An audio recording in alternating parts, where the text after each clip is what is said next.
When Vladimir Putin became Russia's acting president at the end of the 20th century, the former spy was a mystery to many. BBC history program In History traces the leader's journey to power from his difficult childhood. Boris Yeltsin shocked everyone by announcing his resignation from the presidency on December 31, 1999. Russia must enter the new millennium with new politicians, new faces, new intelligence, strong and brilliant people, he said in an announcement to television viewers. Amid rampant corruption and widespread political and social problems, Yeltsin's administration became increasingly unpopular and uncertain. He was a key factor in the collapse of the Soviet Union in 1991. His tenure marked the transition from a state-run communist economy to a free market economy. It is a difficult time for Russia. As the new face for the new millennium, Yeltsin's apparent successor, Putin, made his first televised speech as acting president of Russia at midnight on the 31st of December 1999. There will be no vacuum in power, he promised. At this time, Putin also gave a warning. He said, any attempt to cross the limits of Russian law and constitution will be finally crushed. Lean, fit, efficient and drug-free, Putin became popular in a country accustomed to Yeltsin's eccentric behavior. Yeltsin was so drunk and ill that sometimes he made headlines when he was seen in his office. Putin became Prime Minister of Russia in August 1999. Until then, this member of the Soviet Union's intelligence agency KGB was not well known. After becoming Russia's acting president later that year, Putin gained popularity for his tough stance on the Chechnya War. In March 2000, Putin became the country's president-elect, with nearly 53% of the vote in the first round of Russian national elections. According to the survey, the majority of Russian citizens at that time wanted the country's economic stability above all else.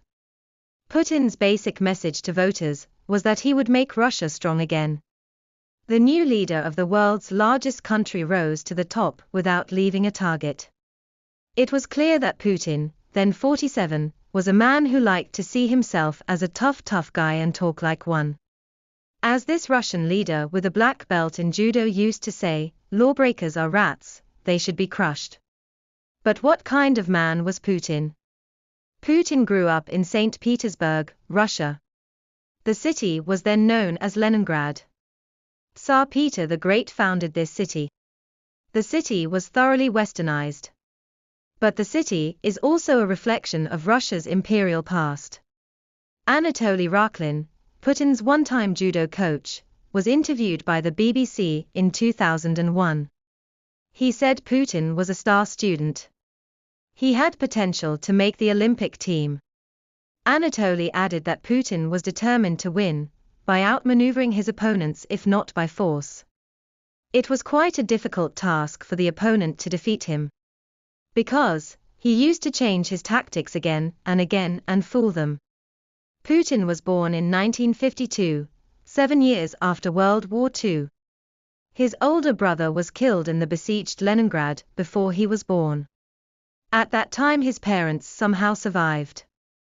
Putin grew up in a crowded communal flat. Many families had to use only one bathroom and kitchen, had to live with rats and cockroaches.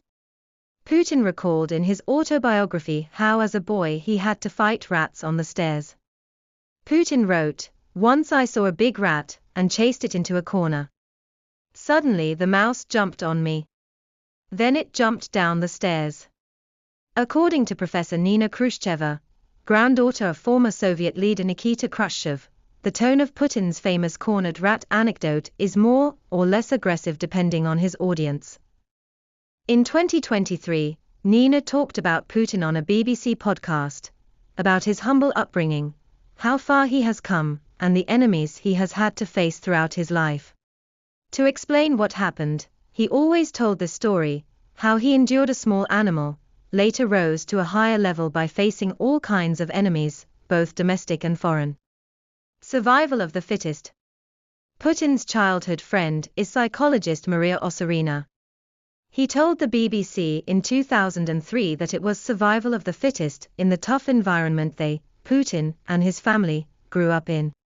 Being the older child of his parents, he was small, skinny and weak. And so it was very important to him to be strong, so that he would not be beaten. Maria said Putin's family had strong values of duty, patriotism and loyalty. Parents loved him very much. Putin was the mediator of their life. He was the much desired son of his parents. But they were naturally very restrained. They don't show their emotions. Putin's father was very cool on the outside, and his mother is of the same vein. They could not even think of kissing their son in public. Sergei Kudrov, Putin's schoolmate. He told the BBC in 2001 that friends and acquaintances remembered the young Putin as intelligent but reserved. He was never the center of attention. He is a distant influence in any event. Liked to keep. His nature was very different from previous President Yeltsin. Putin is an introvert who believes in action, not words. Putin romanticized being a KGB spy and serving his country undercover. Perhaps it was the perfect job for someone like him, who prefers to avoid stardom. The 1968 Soviet spy genre film The Shield and the Sword inspired Putin to join the intelligence service. Putin never wavered from his childhood ambition to become an intelligence officer. He became an intelligence officer through university studies and KGB training. When Putin was 16, he went to the local KGB headquarters to ask for a job. They told Putin to study law and then wait. 6 years later, the intelligence agency recruited Putin. Putin has enjoyed a double life as a spy for more than 16 years. He was serving in East Germany when the Berlin Wall fell. Then he returned to a Russia whose old assurances had been shattered. In 1991, Putin became the deputy of the new mayor of Leningrad, Anatoly Sobchak. After losing the election, the Kremlin chose Putin instead of Sobchak. From the end of Yeltsin's administration, until he became prime minister in 1999, Putin built himself up in a stealthy fashion. An unknown person suddenly becomes a known name to everyone. Putin has been in power in Russia for 25 years. No one has ruled Russia for so long since Soviet dictator Joseph Stalin. Putin is now 72 years old. He is serving his 5th term as president. In early 2024, the BBC's Paul Kirby wrote, "Here's Putin's regime. All signs of opposition have been obliterated. He can stay in power till 2036 if he wants. And in this case, there is no one to stop him."